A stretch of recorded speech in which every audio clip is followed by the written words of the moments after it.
Assalamualaikum warahmatullahi wabarakatuh. Alhamdulillahirrahmanirrahim. Puji syukur kepada Allah Subhanahu wa taala, Tuhan yang Maha Pengasih dan Penyayang. Karena pada kesempatan pagi hari ini kita semua masih diberikan kesehatan untuk bersama-sama sharing untuk memajukan pendidikan dan menambah pengetahuan tentang berbagai hal yang berhubungan dengan bagaimana caranya kita memajukan pendidikan dan yang berpusat kepada murid. Baiklah Bapak Ibu, sebelum kita memulai acara, alangkah lebih baiknya bila kita awali dengan berdoa dengan tata cara karakter SMK Negeri 2 yang Jakarta. Kepada Bapak Ibu kami mohon untuk berdiri sejenak.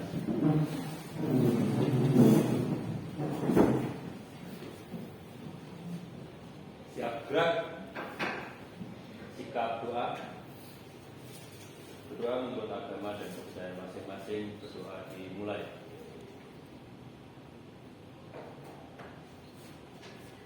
Selesai. Siap gerak.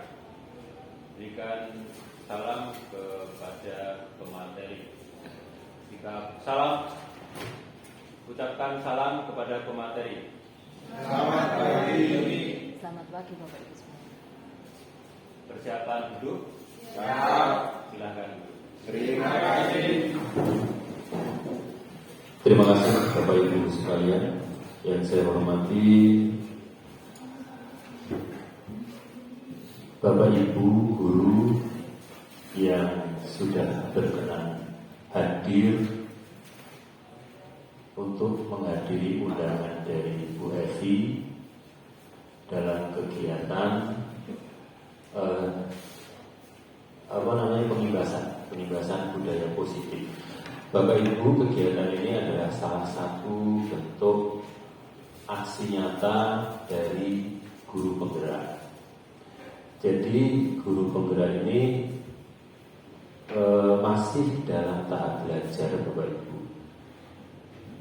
Ketika nanti dalam proses berjalannya ada hal yang sekiranya masih tidak sesuai dengan keyakinan kita, ya mohon dimaklumi karena kita masih dalam tahap belajar.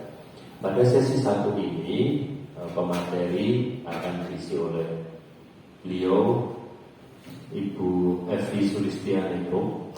Kemudian nanti sesi 2 dengan peserta yang berbeda akan diisi saya sendiri. Bapak Ibu sekalian, diharapkan nanti dalam 1 jam ke depan Bapak Ibu untuk stay di sini karena akan masuk dalam rekaman. Dan nanti ada mungkin di akhir sesi diskusi dari teman-teman, tanya jawab boleh. Dan bagi teman-teman yang lain, kalau ada masukan juga diperbolehkan. Untuk mengefektifkan waktu, kepada yang kami hormati Ibu Evi Sulistianingrum, waktu dan tempat kami persilahkan dalam 1 jam ke depan. Monggo.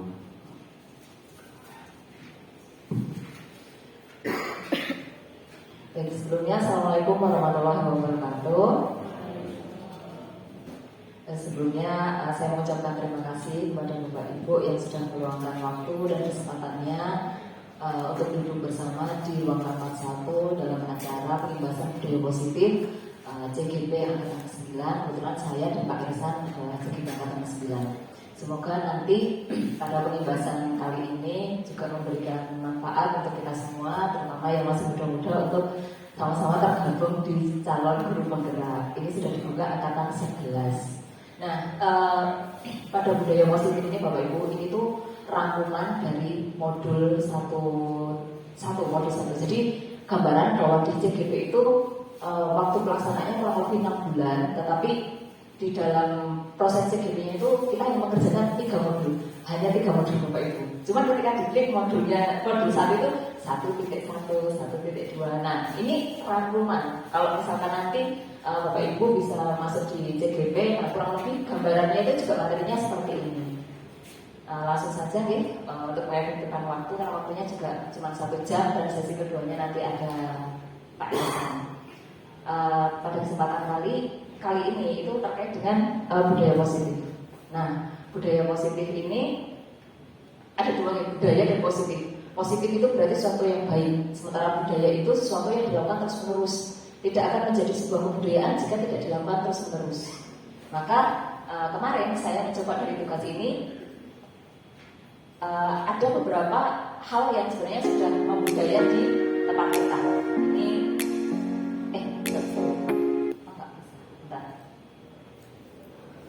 maaf, ini bagian dari blog.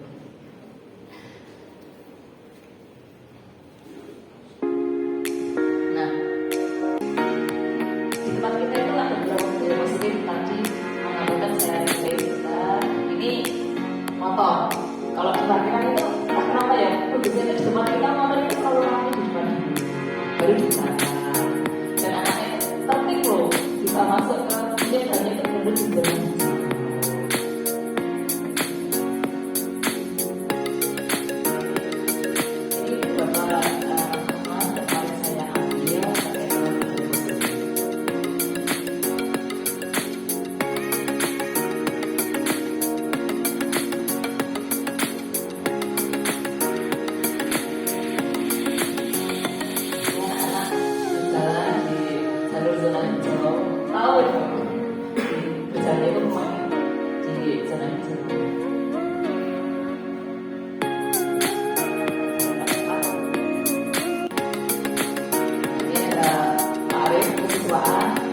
Dan beberapa tim yang lain ketika pagi-pagi mengkondisikan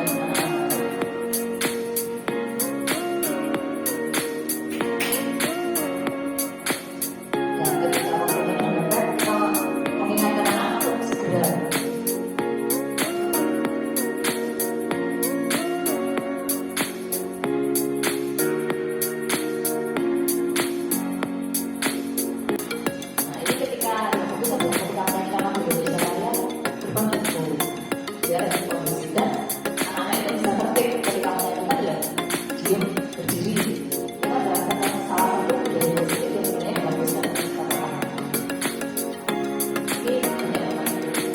siapa yang lewat?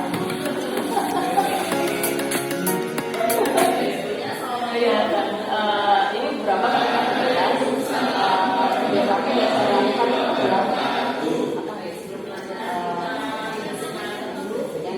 adalah ketika praktek di kelas yang mungkin bisa berbagi Bapak Ibu, ketika membagi tim kelompok itu kalau bisa diusahakan ganti-gantian. Kalau kita sebagai guru itu kan sudah terbiasa memimpin, tapi kalau anak-anak memimpin tim itu kan harus perlu kesempatan. Jadi kalau bisa Bapak Ibu ketika ngasih mimpin tugas atau misalkan buat kelompok itu jangan hanya ketua kelas. Kadang kan yang terjadi adalah apa ketua kelas, ketua kelas ngirim ini ketua kelas. Kalau mimpin apa juga ketua kelas. Kalau bisa ganti-gantian biar kesempatan untuk menjadi pemimpin itu tidak hanya diterima oleh ketua kelas saja, tapi semuanya berkesempatan untuk menjadi pemimpin. Nah ini banyak sekali Bapak Ibu. Ini sudah ada nanti bisa dilihat di YouTube. Selanjutnya, yang pertama ini terkait dengan budaya positif adalah perubahan paradigma.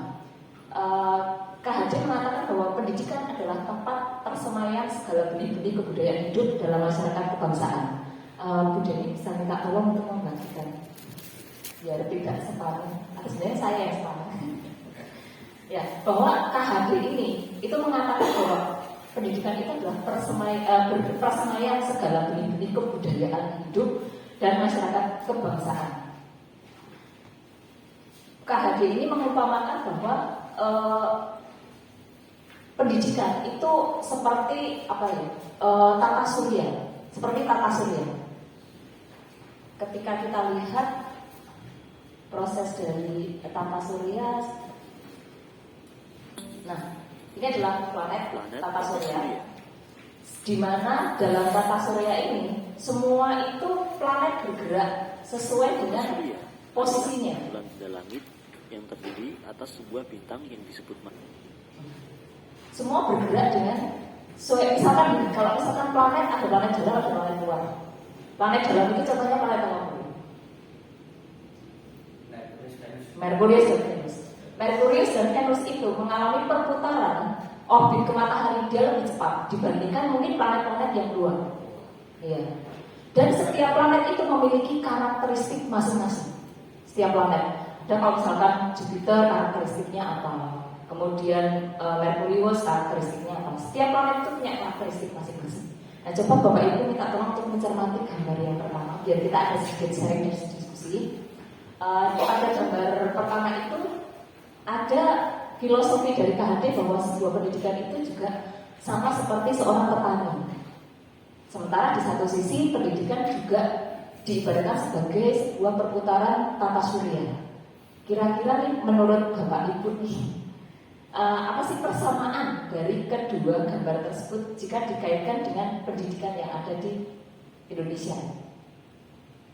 Jadi saya ulang sekali lagi, apa sih persamaan dari filosofi Ki Hajar Dewantara, di mana filosofinya pendidikan KHD itu adalah pendidikan itu seperti persemaian atau seperti petani yang sama-sama menebar benih.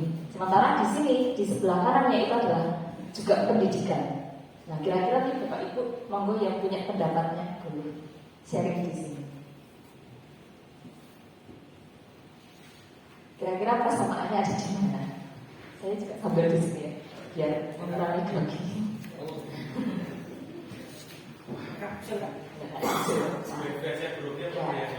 Ya enggak Pak, makanya kita diskusi aja biar sama-sama relax gitu. Ya, kira-kira nih apa? Bebas Bapak Ibu. Jadi kalau di sini tuh jawabannya nggak ada yang salah. Kan namanya pendapat. Iya. Nanti kalau semua berpendapat 2 jam. Ya. Persamaannya itu ya. Jadi kalau menurut saya persamaan di kegiatan 1, ilustrasi pertama, kedua itu sama-sama berproses untuk tumbuh ya Bu ya. Iya benar. Itu saja. Oh iya. Persamaan. Baik. Terima kasih. Mungkin ada Bapak Ibu yang lain? Oh iya, jadi mau dulu. Oke, ini kalau menurut saya sama-sama berawal dari benih, benih yang disemai.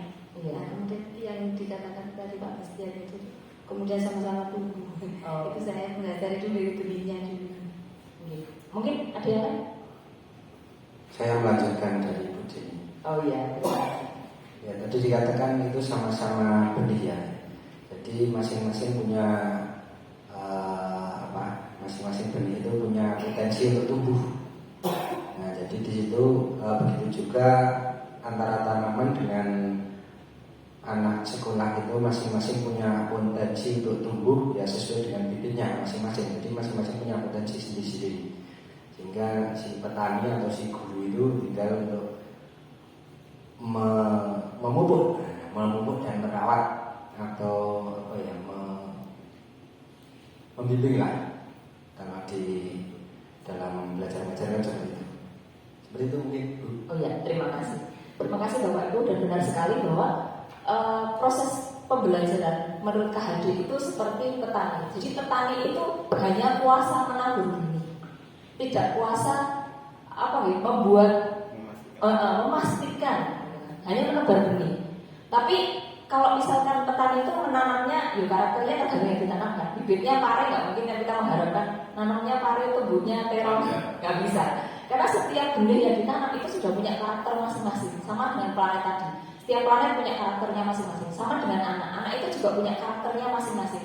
Nggak bisa kita mengubah bibit pare menjadi bibit melon. Sama juga dengan sebaliknya ya. Ketika yang nanamnya adalah bibit pare, ya tumbuhnya adalah nanti pare. Cuma masalahnya adalah ketika menjadi petani itu, dia berkuasa untuk mengkondisikan lingkungan biar si pare itu tumbuh dengan optimal, menghasilkan pare yang bagus. Jadi sama dengan KHD seperti itu. Untuk selanjutnya adalah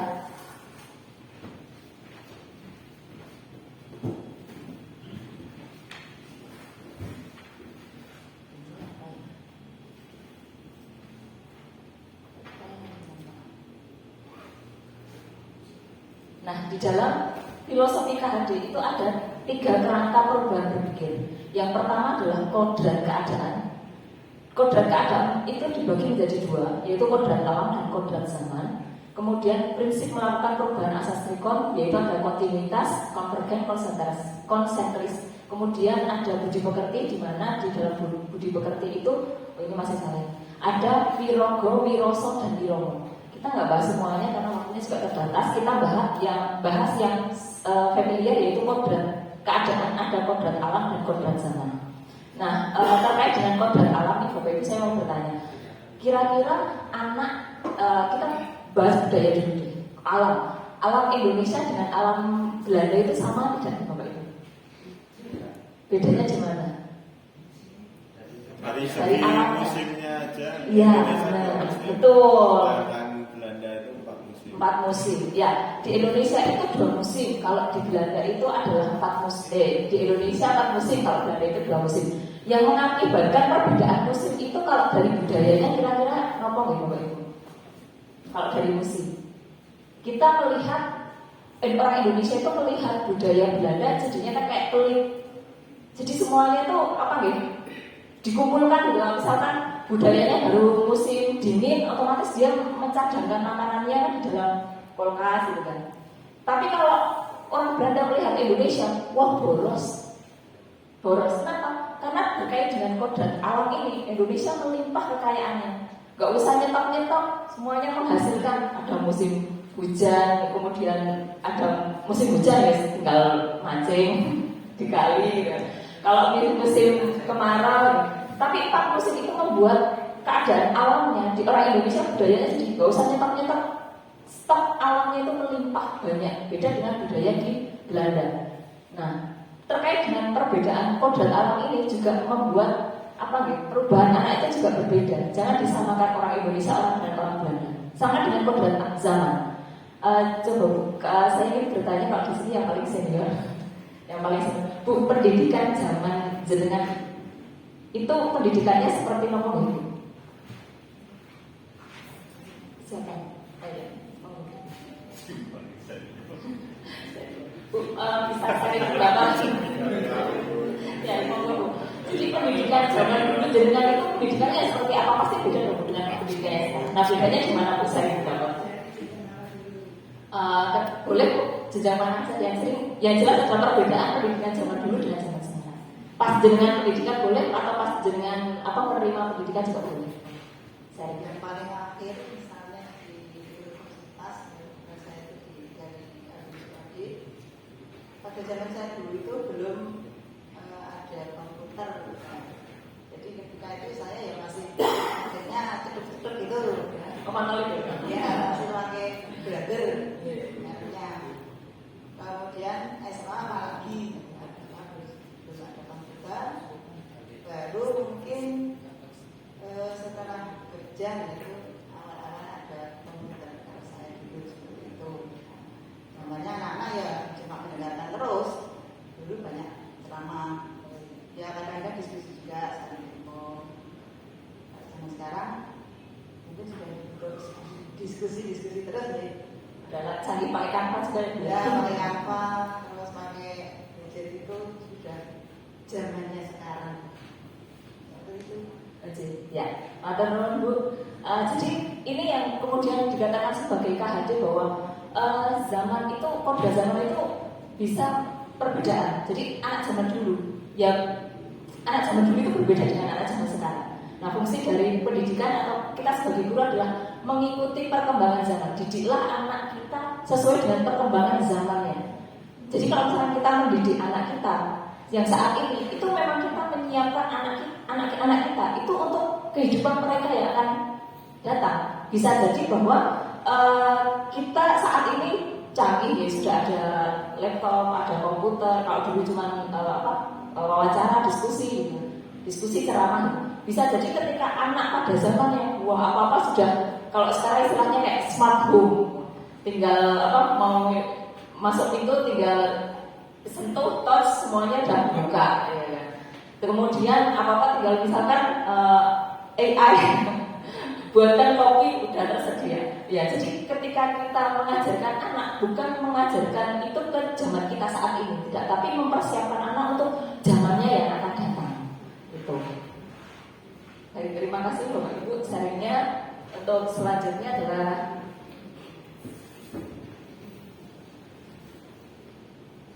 berpikir positif terkait disiplin positif, disiplin positif.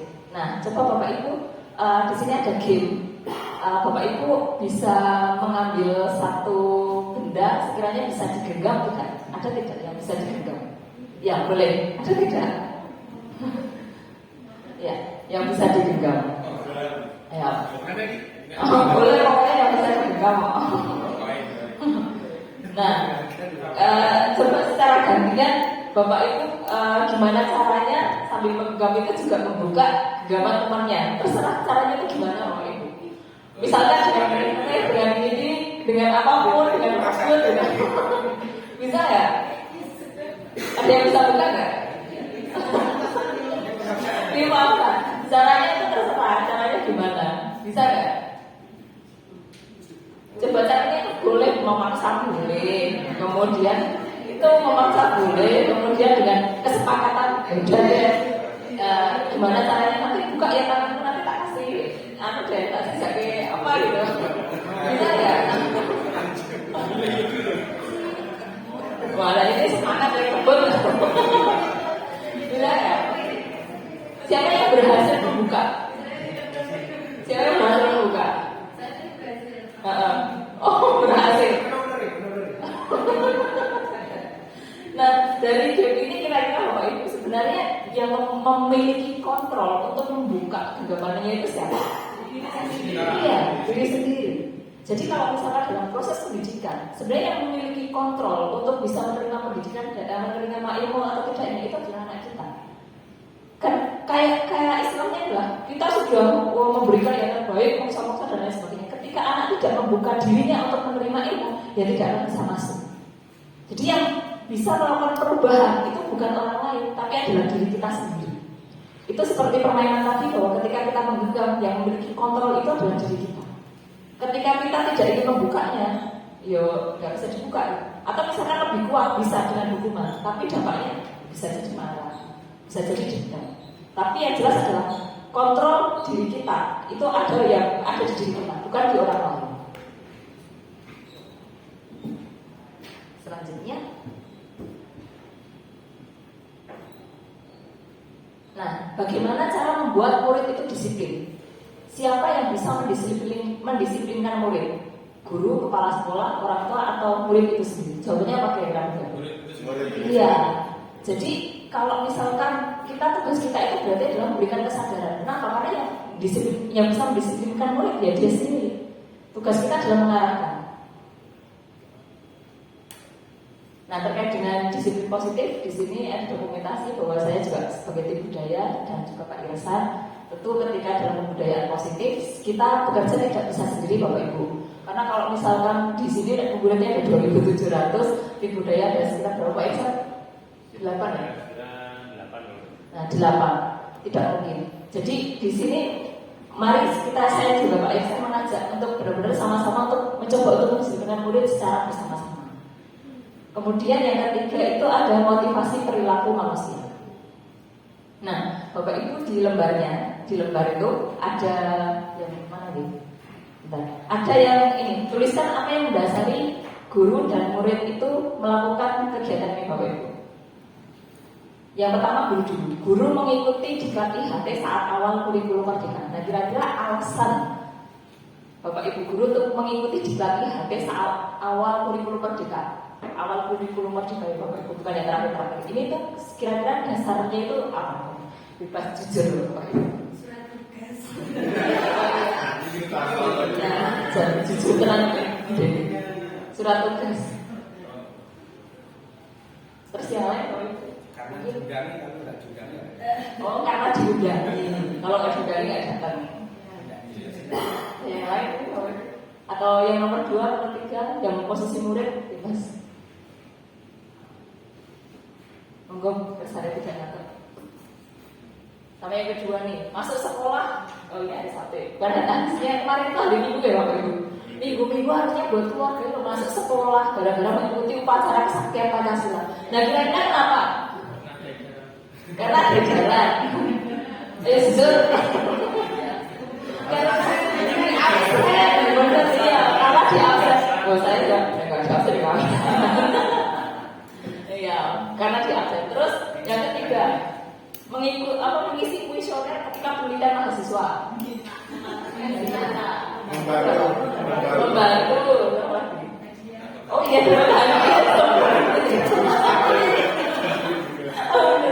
iya, karena dapat hadiah. Biasanya ada yang dapat bolpen, ada apa sih tumbler ya, dijual hadiah. Ya, pulsa bener. Nah kalau murid kira-kira Bapak Ibu menerka, kenapa murid itu memakai topi saat upacara hari Senin? Takut dihukum karena yang tidak pakai topi disendirikan. Kemudian kenapa murid itu angkat tangan saat guru memberikan kuis? Iya, dapat nilai. Yang terakhir, kenapa memilih duduk di depan saat pelajaran yang disukai? Ketika disukai kok milihnya duduk di depan? Karena iya, karena suka. Iya, karena semangat. Waduh. Ya, jadi terkait dengan motivasi perilaku itu memang ada 3. Yang pertama, menghindari ketidaknyamanan atau hukuman. Menghindari ketidaknyamanan atau hukuman. Sama dengan misalkan hari Minggu waktunya untuk keluarga, harus berangkat ke upacara. Ya karena ada paksa, karena ada presensi. Kalau enggak, wah nanti juga bapak kepala sekolah misalnya lama. Gitu. Karena motivasi seseorang itu bisa muncul karena ini menghindari ketidaknyamanan. Ya. Tingkatan ini adalah tingkatan yang paling rendah, yaitu menghindari masalah yang muncul yang berdampak pada mereka baik secara fisik, psikologis atau tidak terpenuhinya kebutuhan mereka bila tidak melakukannya. Nah ini berapa coba? Apakah diakui? Diakui. Kemudian yang kedua, motivasi yang kedua itu adalah untuk mendapatkan imbalan atau penghargaan orang lain. Sama. Nah kalau tadi contohnya dulu ya mengisi kuis dengan mahasiswa kan lumayan dapat tumbler, dapat berpoin. Kalau nggak dipakai kita ya dipakai anaknya, itu kan lumayan. Nah kadang seorang itu juga melakukan sesuatu itu motivasinya karena mendapatkan penghargaan. Satu melawan jika ada imbalan hadiah atau pengakuan, tingkatannya tapi lebih tinggi dibandingkan yang tadi karena hukuman. Nah motivasi yang kedua itu adalah untuk menjadi orang yang mereka inginkan dan menghargai diri sendiri dengan nilai-nilai yang mereka percaya. Nah ini adalah tingkatan yang paling tinggi. Nah harapannya guru itu bisa mengarahkan murid untuk yang nomor 3, yaitu untuk menjadi orang yang mereka inginkan dan menghargai diri sendiri. Tidak kemudian karena takut dihukum, tidak kemudian karena hanya ingin mendapatkan nilai dan lain sebagainya, tapi benar-benar kita mengarahkan bahwa ini loh masa depanmu itu untuk seperti ini, seperti ini, seperti ini. Untuk selanjutnya ini apa ya? Tapi masih berapa? Oke, cukup.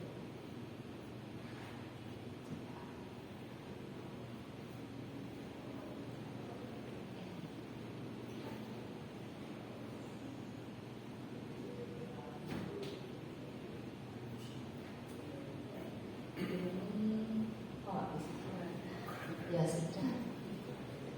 Selanjutnya aja. Ini adalah beberapa video dokumentasi ketika kemarin lomba karya. Nah, jadi kalau CGP itu selain kita itu tugasnya individu mengerjakan di e-learning, kita juga lomba karya. Biasanya kemarin lomba karyanya di SMP berapa? 8. Ya, SMP 8. Nah, di CGP itu enak Bapak Ibu. Jadi kita kumpul ketemu sama beberapa teman-teman yang lain, kemudian kita diskusi, saling pendapat. Ya, enaknya itu benar-benar kita berkembang dari kita sendiri untuk kita sendiri. Tidak ada paksaan kayak tadi, motivasinya adalah tidak ada paksaan. Tapi kadang itu kalau tidak dipaksa ya nggak bisa. Ya ini adalah beberapa foto dokumentasi aja yang saya bagikan ketika kemarin CGP. Kurang lebihnya kalau CGP itu cuma tugas mandiri di e-learning sama lokal karya. Selanjutnya ada kebutuhan dasar. Nah, Bapak Ibu terkait dengan kebutuhan dasar di lembar itu juga terkait dengan kebutuhan dasar monggo Bapak Ibu bisa dicermati. Coba Bapak Ibu sharing pendapat ya. Bagi Bapak Ibu untuk memenuhi kebutuhan dasar yang 5 itu, kira-kira Bapak Ibu itu memenuhinya dengan apa? Kan 5 kebutuhan dasar itu kan ada penguasaan, kesenangan, bertahan hidup, kebebasan, kasih sayang, dan rasa diterima. Mungkin kita sharing aja terkait dengan 5 kebutuhan dasar Bapak Ibu itu terpenuhinya dengan apa? Nah, contohnya kalau misalkan bertahan hidup itu kan di antaranya adalah makan. Nah, saya memenuhi kebutuhan dasar hidup untuk bertahan hidup, makan ya dengan makan. Kemudian makanannya dari biasanya Pak saya beli kemudian kerja dapat uang kemudian buat makan gitu. Nah coba Bapak Ibu minta tolong dicermati kemudian kita sharing Bapak Ibu itu memenuhi kebutuhan dasar itu dari mana aja. Karena kebutuhan dasar ini memang kebutuhan dasar yang tidak hanya guru tapi juga murid juga sama. Harapannya dengan anak itu kita memenuhi kebutuhan dasar anak, kita akan bisa memberikan pelayanan yang lebih optimal. Tapi sebelum ke anak kita coba refleksikan diri dulu. Dari kebutuhan 5 dasar kebutuhan ini sebenarnya kita itu memenuhinya dengan apa?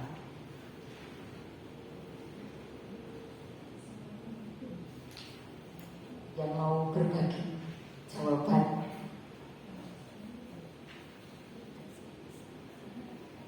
Jadi kebutuhan dasar akan kasih sayang. Nah, kasih sayang kita itu terpenuhi dengan apa? Disayangi siapa itu maksudnya? Ayo monggo Bu. Gimana? Oh ya. Kasih sayang itu terpenuhi dengan saling menghargai, kerukunan, saling menghargai, saling menghormati. Di mana di keluarga atau di lingkungan sekolah atau di masyarakat atau di semua lingkungan, semua lapisan. Jadi setiap manusia itu sebenarnya ada kebutuhan dasar kasih sayang. Ya, kadang kan misalkan ada apa yang wah ya kasih sayangnya tidak terpenuhi. Iya, karena itu adalah bagian dari kebutuhan dasar. Kebutuhan dasarnya adalah kasih sayang. Kemudian kalau rasa diterima, dari mana kita memenuhi kebutuhan rasa diterima kita? Di mana? dihargai di setiap lingkungan. Dihargai di setiap lingkungan, diterima dalam sebuah komunitas. Kadang kalau misalkan kita dalam satu grup aja, buat ditoke atau ketika masuk kok tidak direspon itu rasanya cuma. Nah, iya. Jadi bagian untuk diterima dalam sebuah grup itu juga memenuhi kebutuhan dasar. Apalagi misalkan ngumpul, ya, begitu orangnya datang langsung cep gitu kan, diem. Terus saya Pak, ada apa ya? Karena itu bagian dari kebutuhan dasar. Maka ketika kita tahu, ya setidaknya ketika dia datang ya disambut, gitu. Karena itu bagian dari pemenuhan dasar. Kemudian yang kedua ada kebebasan. Dari mana kita memenuhi kebutuhan dasar kebebasan? Bebas apa sih kita itu? Bebasnya kita itu diberikan keleluasan bebas dalam hal apa? Bebas berpendapat, benar. Bebas berpendapat. Contohnya misalnya sederhana juga bebas memilih pakaian sendiri toh. Iya, itu adalah bagian dari kebebasan. Kita diberikan kesempatan untuk berbaju. Kalau misalnya nih pakaian aja diatur, gitu kan, warnanya, modelnya, karena saya nggak leluasa, gitu. Kalau misalkan kayak jalannya sih diatur, gitu, itu nggak leluasa. Nah, kita sebenarnya manusia itu juga ada kebutuhan dasar, yaitu apa? Kebebasan. Kebebasan apa? Berpendapat. Kebebasan untuk apa? Yang memilih bajunya sendiri, warnanya. Apalagi kalau undangan Bapak Ibu, bos, paling lama sendiri kalau Ibu. Terus katanya bilang kayak gini, Pak nggak ada baju. Lihat di lemari semuanya baju. Ya kita berikan kebebasan. Kemudian selanjutnya adalah penguasaan.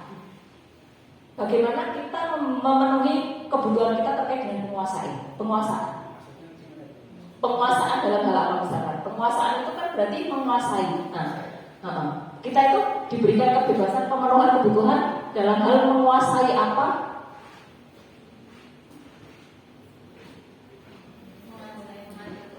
Iya, luar biasa.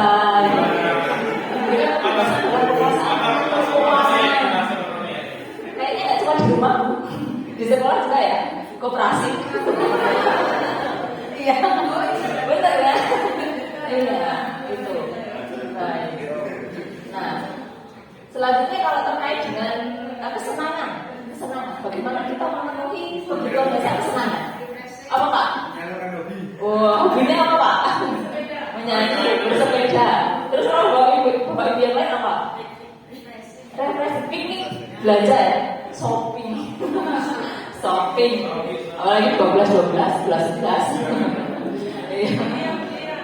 Harganya sebenarnya sama bapak ibu, tapi giliran ada harga diskon, langsung check out. Kemudian yang terakhir terkait dengan bertahan hidup, pemenuhannya dengan apa bapak ibu?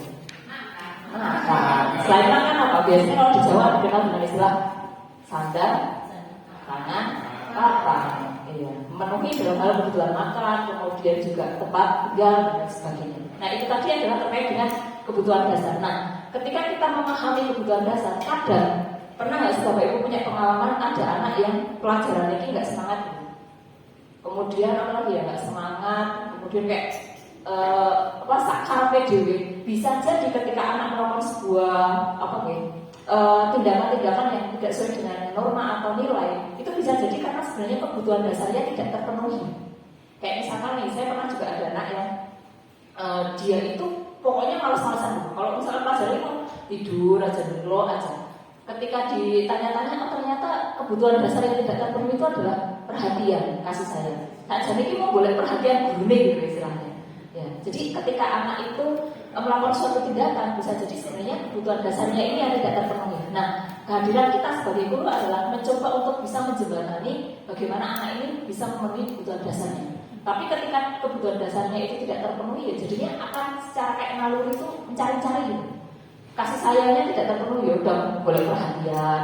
Jadi ketika mengajar ya biasanya mendapat perhatian guru tidur, gitu, ramai sendiri kayak gitu. Atau misalkan kesenangannya tidak terpenuhi, pokoknya minta marah, jahil sama temannya. Nah, jadi ketika kita mengetahui kebutuhan dasar, harapannya sebagai guru kita benar-benar bisa mengkondisikan anak untuk bisa memenuhi kebutuhan ini. Nah, ini beberapa teori bertahan hidup itu berkaitan dengan biologis, sandang pangan papan, kemudian reproduksi, rasa aman. Kalau yang rasa sayang dan diterima adalah hubungan koneksi dengan sosial. Tadi benar ya Bapak Ibu, itu luar biasa sekali. Memberi dan menerima kasih sayang, merasa diterima dalam sebuah kelompok atau komunitas. Selanjutnya berkaitan dengan penguasaan adalah untuk menjadi kompeten, terampil atas prestasi dan keterampilannya, dianggap berharga, bisa membuat perbedaan, pencapaian, kompeten, self-esteem dan meninggalkan pengaruh. Biasanya orang-orang yang memiliki kebutuhan penguasaan yang tinggi biasanya ada kecenderungan untuk menjadi pemimpin. Tapi ketika dia mengamati sebelum mencoba, kecewa jika gagal, biasanya anaknya ya rapi, sistematis. Kemudian terkait dengan kebebasan itu adalah bebas untuk mandiri, otonom, memiliki pilihan, mampu mengendalikan arah hidup seseorang. Cirinya biasanya banyak gerak, menginginkan banyak pilihan. Kalau kaitannya dengan kesenangan, mencari kesenangan, bermain tertawa ya. Biasanya anak-anak yang kayak gitu, ranahnya adalah kesenangan. Pokoknya kalau misalkan ada apa-apa, tiba-tiba berubah dilempar, kan? Mesin-mesin buat mainan, gitu kan? Jadi pemenuhan kebutuhannya seperti itu. Nah, untuk selanjutnya adalah posisi kontrol restitusi. Ada 5 posisi kontrol restitusi dalam pendidikan, yaitu sebagai manajer, teman, rasa bersalah, penghukum, dan pemantau. Nah, untuk belajar ini, Bapak Ibu di sana sudah ada bermain peran. Kita mencoba akan bermain peran, ada guru dan ada murid. Kira-kira siapa yang akan dicalonkan untuk menjadi guru dan menjadi murid? Ayo siapa Bapak Ibu?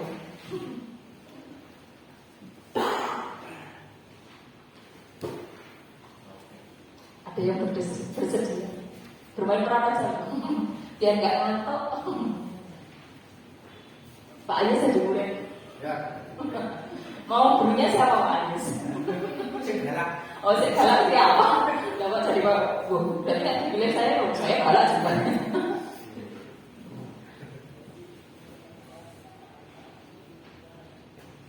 Siapa? Oh iya. Oh ya, Bupre ya. Di bidang seni. Oh iya, nggak galak-galak.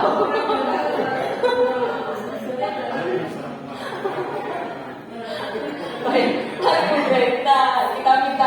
kerjaannya untuk bermain peran.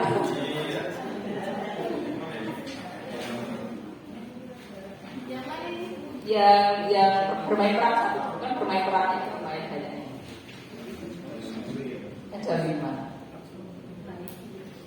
Atau ganti-gantian nanti juga boleh. Yang bermain peran satu berdua dulu sama Pak Haji. Iya. Mereka. Muridnya sudah semangat loh.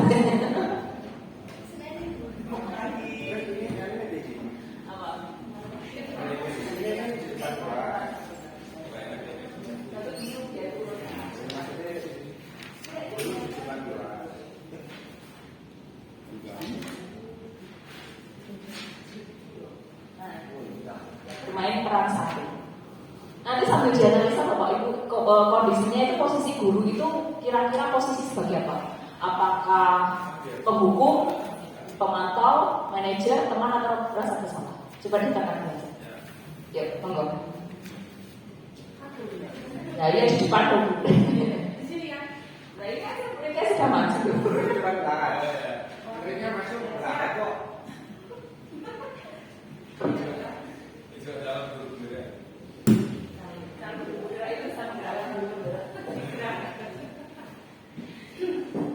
Ini galak ya Pak Prim? Iya. Saya nggak bisa galak ya. Nah, sini kamu.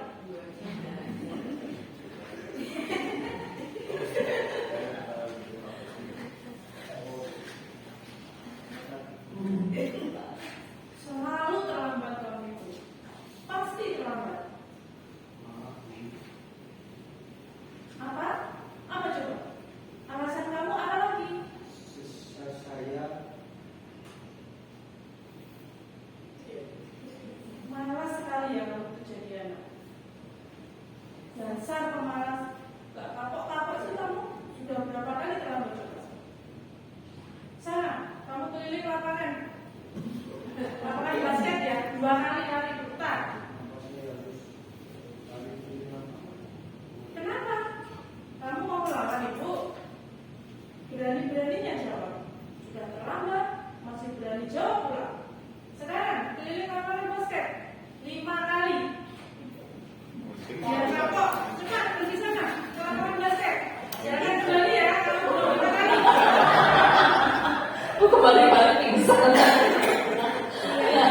Langsung makan beli soto ya. Ya, baik, terima kasih Bu Guru dan Pak Adi. Nah, kira-kira ada apa guru yang seperti itu? Ada. Nah, kira-kira guru dengan posisi seperti itu si guru itu mengambil peran apa nih kira-kira? Iya. ini karakter BTKR ini.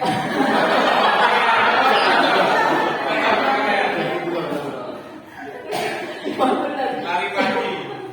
Iya. Jadi ada posisi penghukum kan sekali Bapak Ibu. Baik, kita bermain bermain peran yang kedua, luar biasa sekali. Yang kedua, siapa lagi kira-kira? Pak Angga ya? Pak Angga dengan siapa? Iya dong. Jadi, boleh.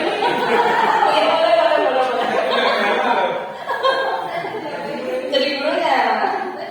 Oh, atau jadi muridnya bebas sebenarnya.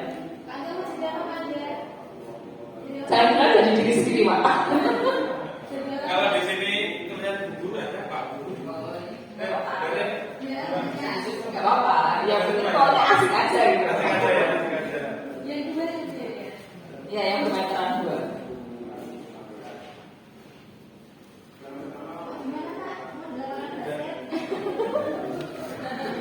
Masih di lapangan Kalau dia basket jadi- belum kembali. Ini yang mana ya? Yang bermain ini yang mana? Ganti Yang bermain peran. Hai. Mungkin bisa mana seperti ini ya? Oke, kamera. Ini bermain peran 2 ya, dengar saya. Iya. Naren. Naren.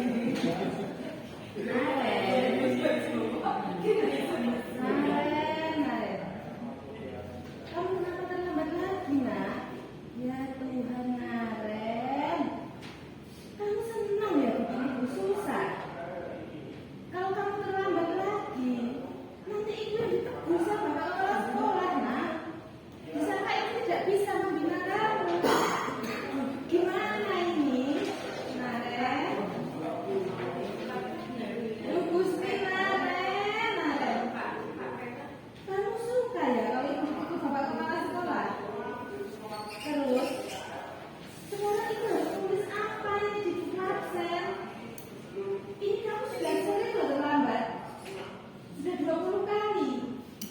Ibu harus apa coba? Maaf ibu, maaf sekali lagi. Ya sudah. Lain kali jangan begitu susah lagi ya, Nak, ya. Ini sudah benar sekali. Ibu tidak akan kuat lagi kalau begini terus. Bisa jantungan dan begitu kepala sekolah. Sudah, sana, cepat ke kelas. Maaf ya bu, maaf sekali. Ya dimakan, cepat. Ke sana.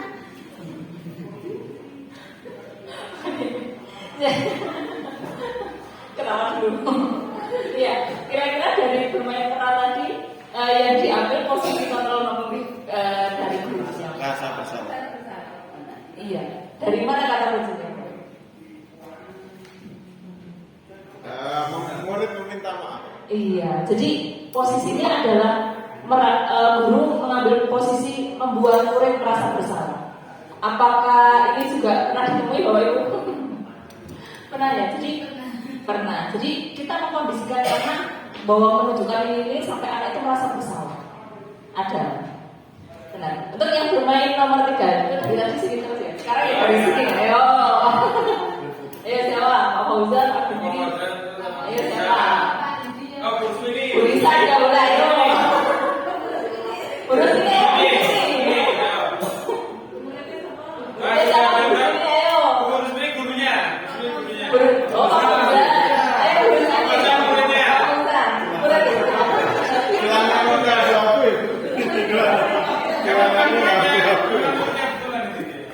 Salah celana.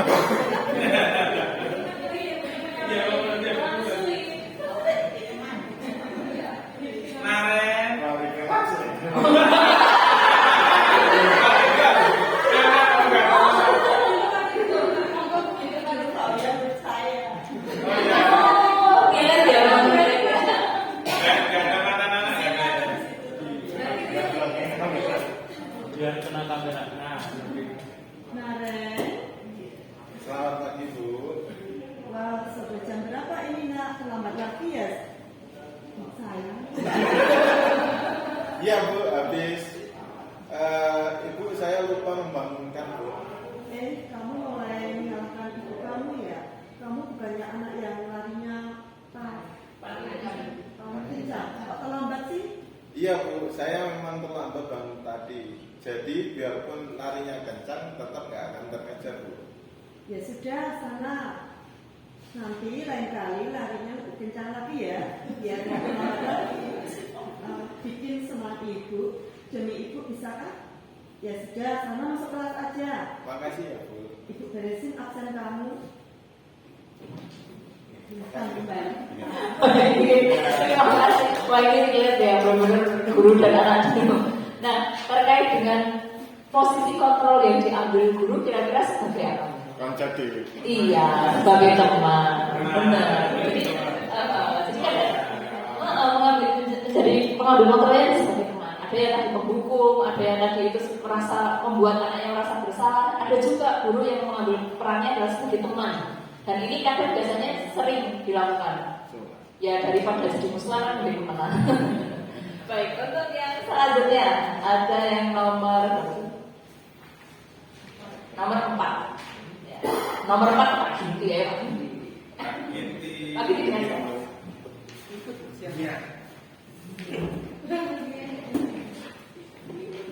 Oh Bulia loh. Oh iya.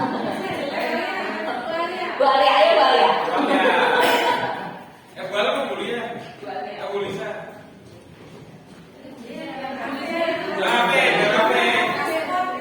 Biar istrinya. Naren lagi. Naren, apa peraturan sekolah kita tentang jam berapa kita harus masuk? Naren, apa?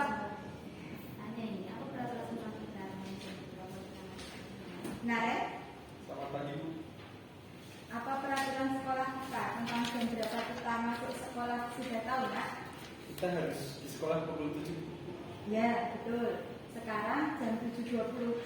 Kemarin sudah tahu konsekuensinya jika terlambat hadir. Paham Bu, saya harus tinggal kelas 4 jam istirahat selama 20 menit. Ya, benar. Konsekuensinya demikian. Jadi nanti jam 9.30 waktu istirahat kamu harus tinggal di kelas. Kerjakan tugas tambahan untuk ketertinggalan kamu ya, Nak. Baik, Bu, siap. Baik, terima kasih. Nah, terkait dengan peran 4 itu yang diambil dulu posisinya sebagai apa? Ayo, kira-kira manajer atau pemantau? Pemantau. Iya, sebagai pemantau. Karena dia memantau apakah si Naren tinggal di kelas jam istirahat selama 20 menit. Ya, ini adalah pemantau. Jadi ketika memantau itu, yang dilakukan anak dipantau oleh guru. Untuk memastikan, yaitu apa? Telat, harus mengganti waktu 20 menit. Kemudian jam 9.30 pas istirahat harus tinggal di kelas. Ini adalah proses memantau. Nah, yang terakhir itu kayaknya Burian sebenarnya. Yang bermain peran 5. Iya. Sambil duduk juga boleh. Gak apa-apa. Muridnya siapa? Pilih. Terakhir itu boleh bebas pilih. Boleh pilih maunya siapa? Oh, kalau gini nih gimana ya? Tidak enak, Pak. Atau bersihkan? Bentar sekali Pak. Ya. Oh iya. Oh iya. Bisa ya? Bisa ya? Tanya aja tuh yang pakai kartu. Iya. Oh, Haji.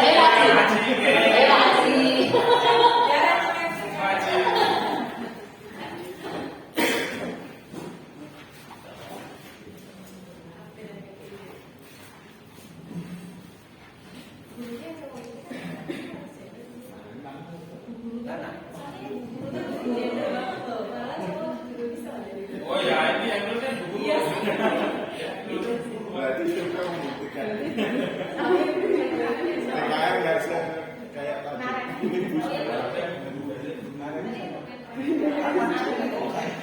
Janjian dulu sampai Saya dulu, Pak. Naren. Selamat pagi, Naren. Maaf Bu, saya terlambat. Iya, sekolah masuknya jam 7. Sekarang sudah jam 7.20. Jadi sekarang bagaimana ini, Naren? Maaf Bu, saya lupa setel alarm saya semalam. Baiklah, menurut kamu, keyakinan sekolah yang mana yang perlu kamu tingkatkan? Menghargai diri sendiri dan orang lain Bu. Setuju. Jadi, apakah Naren meyakini prinsip saling menghormati tersebut? Ya Bu, saya meyakininya. Apakah Naren bersedia memperbaiki masalah keterlambatan ini? Bersedia Bu. Bagaimana kamu akan memperbaiki masalah keterlambatan ini?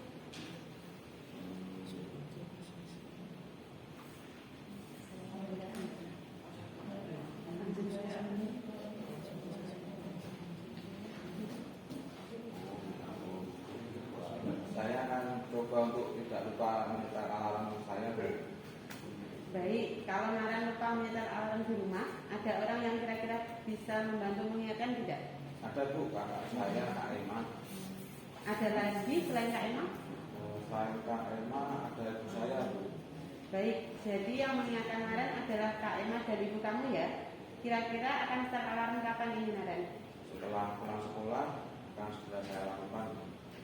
Baik, jadi Naren akan setel alarm untuk bangun besok pagi dan akan diingatkan oleh kakak dan ibunya Naren ya. Ada lagi yang perlu dilakukan? Ada lagi yang perlu dilakukan Naren agar tidak terlambat bangun lagi? Tidak ada Bu. Baik Naren, terima kasih untuk kerjasamanya ya. Sekarang kamu perlu kembali ke kelas untuk belajar. Baik Bu, terima kasih. Baik, terima kasih. Luar biasa. Nah, yang terakhir pasti pengambil posisi manajer karena itu yang tersisa. Biasanya ya kan sama muridnya itu. Ya tinggal itu yang tersisa. Nah, tapi di antara 5 posisi kontrol itu tadi sebenarnya yang diharapkan yang ideal untuk diterapkan posisi kontrol yang mana? Bahasa. Yang mana itu? Yang ideal untuk tumbuh kembang anak Bahasa. merasa bersalah. Jadi biar orang itu merasa bersalah. Ya, di antara kelima posisi kontrol ini yang diharapkan adalah sebagai manajer. Kita menuntut anak untuk bisa menggali potensi anak, kesalahan dan mendampingi anak. Jadi pada konsepnya adalah anak itu biar tahu salahnya di mana, kemudian apa yang harus dilakukan.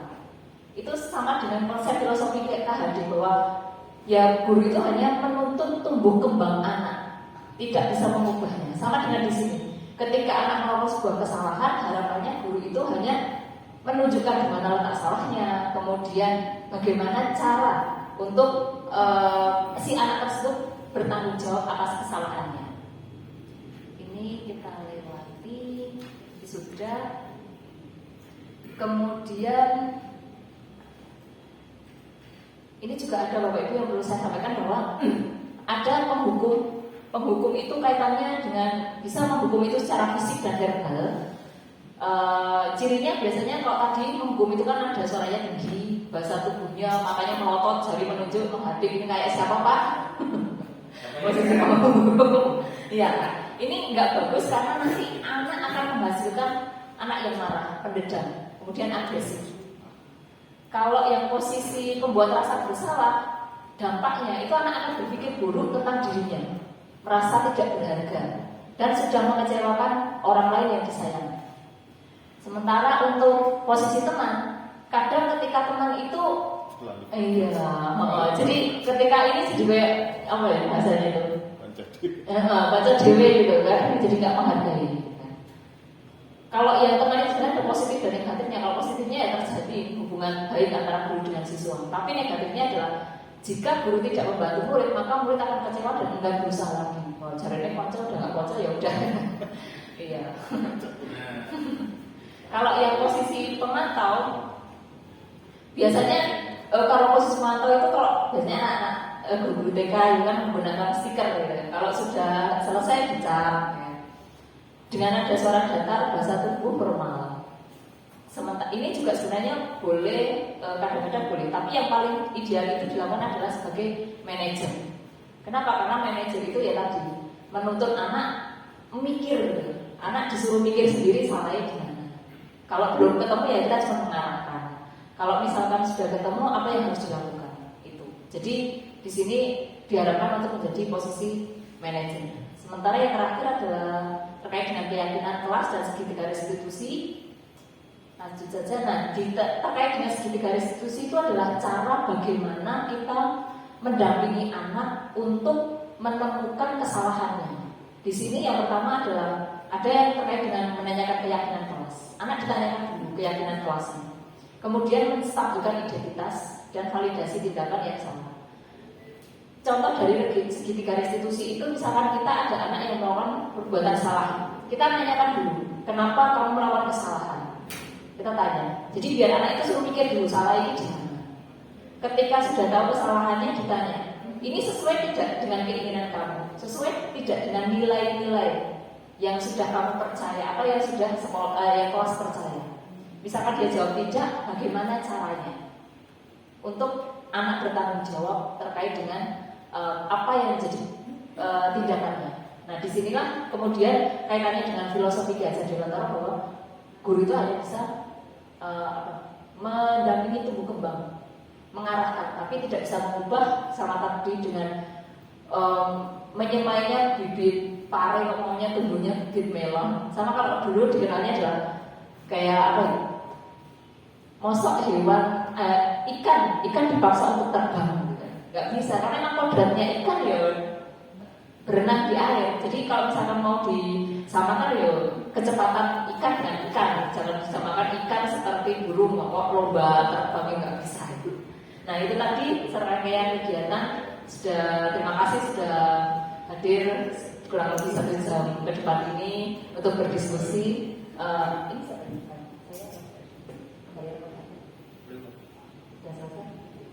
Oh iya. Sekian dari saya, Bapak Ibu, mohon maaf ketika banyak salah dan kurangnya. Terima kasih sekali lagi untuk bisa hadir di tempat ini. Semoga ilmu yang kita bagi, kita sharingkan, karena nggak dari saya juga, dari Bapak Ibu semuanya memberikan manfaat untuk kita semuanya. Assalamualaikum warahmatullahi wabarakatuh. Terima kasih materi yang diberikan oleh Bu Evi. Sekali lagi tepuk tangan terlebih dahulu. Luar biasa sekali, banyak manfaat yang kita dapatkan. banyak hal-hal baru yang kita dapatkan. Ada sesi diskusi Bu Evi? Sebenarnya kalau saya direct karena waktunya di tengah 10 kan jadinya. Oke. Kan 9.15. Mungkin kalau ada batasi 2 pertanyaan ya. Ada yang mau bertanya? Menambahkan atau apa ya? Kalau tidak Atau ada, refleksi oh ya, juga. Bu Deni silakan. Ini saya cukup tertarik dengan pernyataan kita itu harus mempersiapkan anak untuk zaman yang akan datang.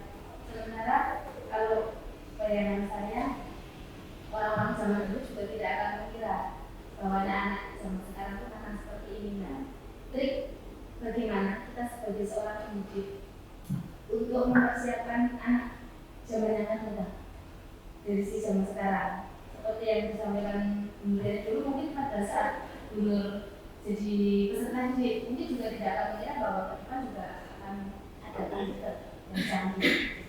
Triknya bagaimana?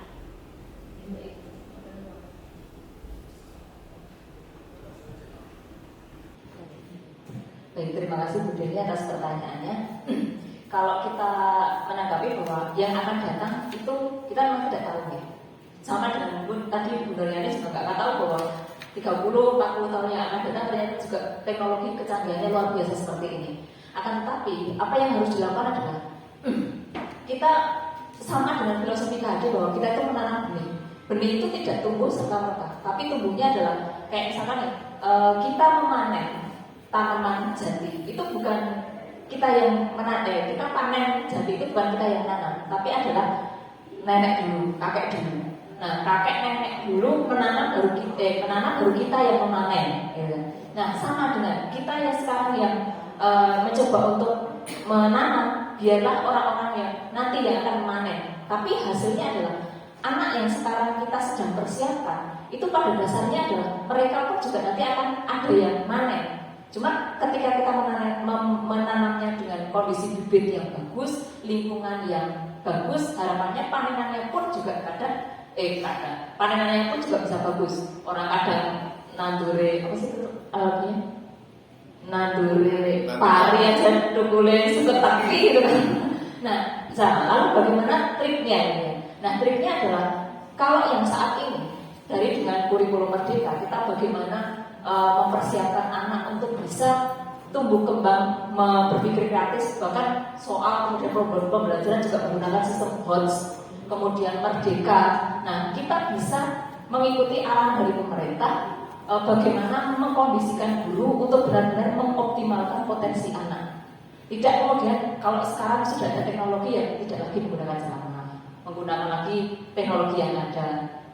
Jadi walaupun kadang kalau teknologi itu kan ya sekarang kaitannya juga harus ada wifi, ada perangkatnya gitu, sebisa mungkin. Tapi kan kadang jangan menjadikan sebuah kekurangan sebagai kelemahan, tapi jadikan kekurangan itu juga sebagai sebuah tantangan. Itu yang bisa tips dan trik yang lakukan. Yang jelas kalau dari saya pribadi, pemerintah ada sudah menyiapkan skenario yang terbaik aja ketika dieksekusi di lapangan tidak optimal.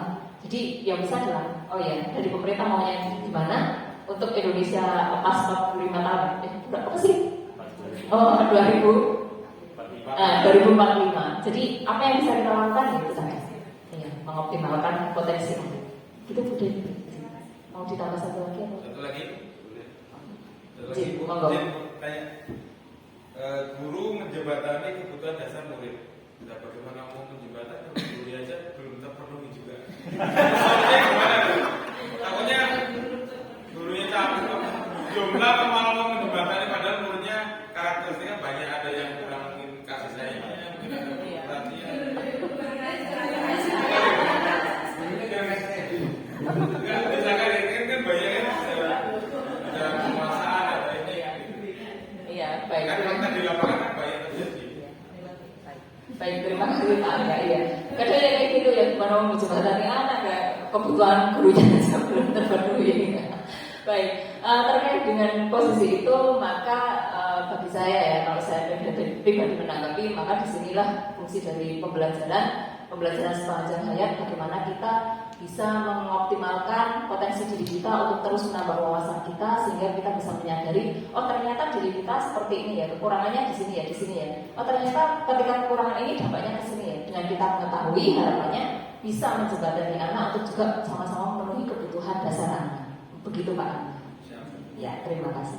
Begitu Mbak Elsa, saya kembalikan ke jenengan matur. Terima kasih Bapak Ibu guru yang saya hormati, dan waktu sudah menunjukkan lebih dari 1 jam. Kita pikir cukup, dan semoga sharing di hari ini memberikan tidak sedikit pandangan baru tentang bagaimana menjalin hubungan antara seorang guru dengan murid. Jadi apa yang disampaikan Bu Evi tadi adalah